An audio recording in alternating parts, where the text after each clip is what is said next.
Saudari-saudaraku terkasih dalam Tuhan Yesus Kristus, selamat pagi dan berkah dalam. Kita bertemu kembali dalam renungan harian Sabtu 27 September 2025. Hari ini gereja memperingati Santo Vincentius Apaulo, seorang imam yang lahir di Perancis pada tanggal 24 April 1581 dari keluarga yang amat miskin. Ia dengan 5 saudaranya hidup dalam kemiskinan, dan karena itu mereka sangat prihatin. Namun iman mereka sangat kuat, sangat saleh, dan dididik dalam tata cara Katolik yang baik. Karena tidak mampu untuk menyekolahkan, Vincentius juga tidak bersekolah. Namun untunglah ada seorang dermawan yang membiayai sekolahnya. Ia termasuk anak yang cerdas, sehingga dengan cepat menyelesaikan sekolahnya. Umur 15 tahun, ia bercita-cita menjadi seorang imam. Namun orang tuanya pusing karena tidak ada biaya. Dengan berbagai macam cara, bantuan-bantuan, akhirnya Vincentius boleh memasuki seminari sebagai persiapan calon imam. Pada umur 20 tahun, ia ditabiskan menjadi seorang imam sambil melanjutkan studi hingga meraih gelar sarjana teologi di sebuah universitas. Pada tahun 1605,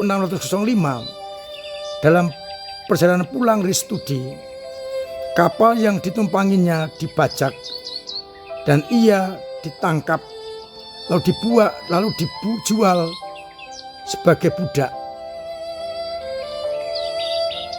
Dalam penderitaan ia tetap tabah, rendah hati, menanggung semuanya itu, sehingga akhirnya tuannya tidak menyiksa. Ia kemudian lolos dari sergapan sebagai budak dan ia lari ke Roma. Ia bekerja di sebuah paroki di pinggiran kota Paris. Di bawah bimbingan seorang imam, ia akhirnya menjadi sangat terkenal karena hidupnya yang saleh dan kepedulian kepada orang-orang miskin dan orang-orang yang sakit. Ia terus peduli kepada mereka, dan akhirnya ia mendirikan tarekat Suster-Suster Cinta Kasih dan juga tarekat laki-laki, yakni Lasaris atau Ordo Karya Misi. Ia benar-benar menjadi pastor yang sangat dicontoh, peduli kepada orang-orang kecil, orang-orang sakit, dan orang-orang yang terpinggirkan. Kita bersyukur atas orang kudus ini dan mohon agar semangat yang sama dimiliki oleh gereja dan kita sekalian, agar kita peduli kepada orang-orang kecil, miskin, lemah, tersingkir dan difabel, serta penuh dengan karya cinta kasih. Sabda Tuhan hari ini sebagai bacaan Ekaristi mengajak kita untuk benar-benar berani bersikap, bertindak, berpikir seperti Allah. Dalam bacaan yang pertama dari nubuat Zakaria digambarkan bahwa Allah akan kembali menempati Yerusalem dan bait sucinya untuk senantiasa membimbing umatnya. Dan nanti akan banyak orang menggabungkan diri kepada umat Allah Israel. Dan Allah akan tinggal di tengah-tengah umat. Maka orang tidak perlu khawatir. Pada Injil, Yesus menyampaikan nubuatnya, nubuat kesengsaraan. Anak manusia akan diserahkan ke dalam tangan manusia. Mereka tidak mengerti perkataan itu, sebab artinya tersembunyi bagi mereka, sehingga mereka tidak dapat memahaminya. Dan mereka pun tidak berani menanyakan apa-apa tentang perkataan itu. Saudari-saudaraku terkasih,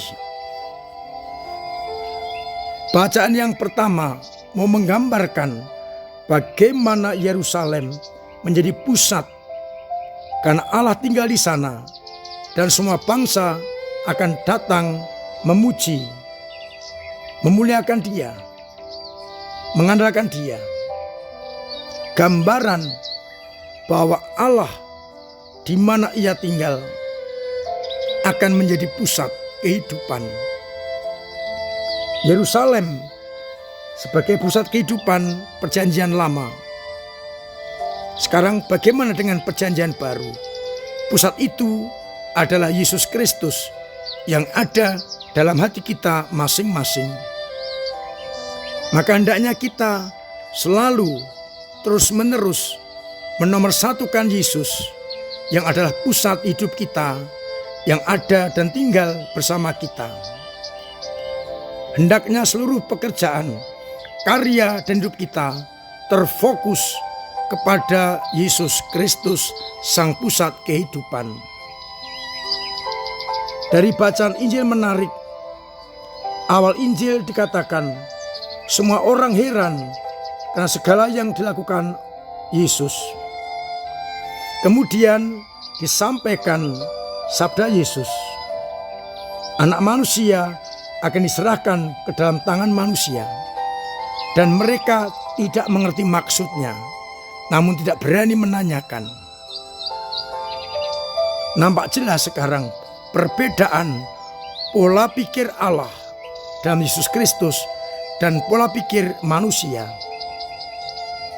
Mereka heran, takjub ketika melihat Yesus dengan segala kemuliaannya, menghadirkan kehendak Allah, menyembuhkan orang sakit, mengusir setan, mengadakan roti. Ini gambaran dari manusia langsung, dia orang hebat. Tapi Yesus mengoreksi, anak manusia akan diserahkan kepada tangan manusia. Dua pemikiran yang sangat berbeda, bahkan berlawanan. Maka selama kita tidak mengerti pola pikir Allah, kita akan sulit memahami dan bahkan sulit menerima kenyataan salib dan kesulitan yang dihadapi seringkali mengendorkan kita. Kita diingatkan sebagai pengikut Yesus, kita pun akan bersengsara, ditolak, disiksa, bahkan dibunuh. Namun jangan lupa akan dibangkitkan. Maka mari bersama-sama kita mencoba menyamakan pola pikir Allah,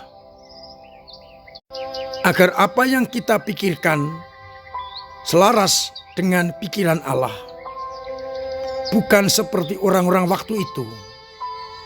Memang menjelaskan pola pikir kita dengan pola pikir Allah tidak mudah dan banyak konsekuensinya. Di antaranya adalah memanggul salib. Namun mereka yang memangku salib akan ikut bersama Yesus di dalam kebangkitan dan kemuliaan di surga. Mudah-mudahan kita semakin paham dan sadar. Mengikuti Yesus berarti menyamakan pola pikir kita dengan pola pikir Yesus. Mari bersama-sama kita mencoba untuk terus mencari pola pikir Allah, agar akhirnya kita pun dimampukan untuk hidup sesuai dengan kehendak Allah. Tuhan memberkati kita sekalian.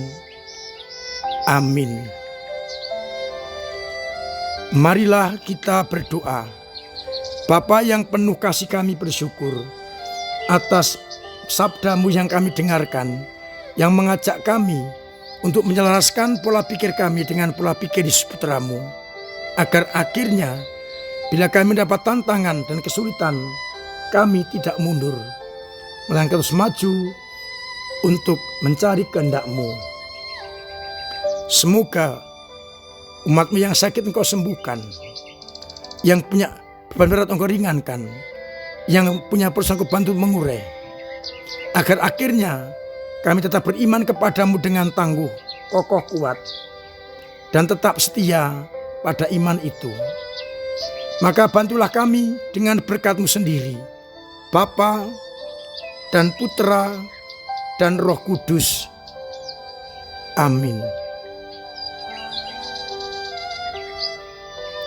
Saudara terkasih, terima kasih untuk semua peran serta panjenengan dalam gereja lewat doa-doa, pemberian diri, pemberian tenaga, pemberian waktu, pemberian karya, serta pemberian dana yang mendorong gereja untuk terus ambil bagian dalam masyarakat.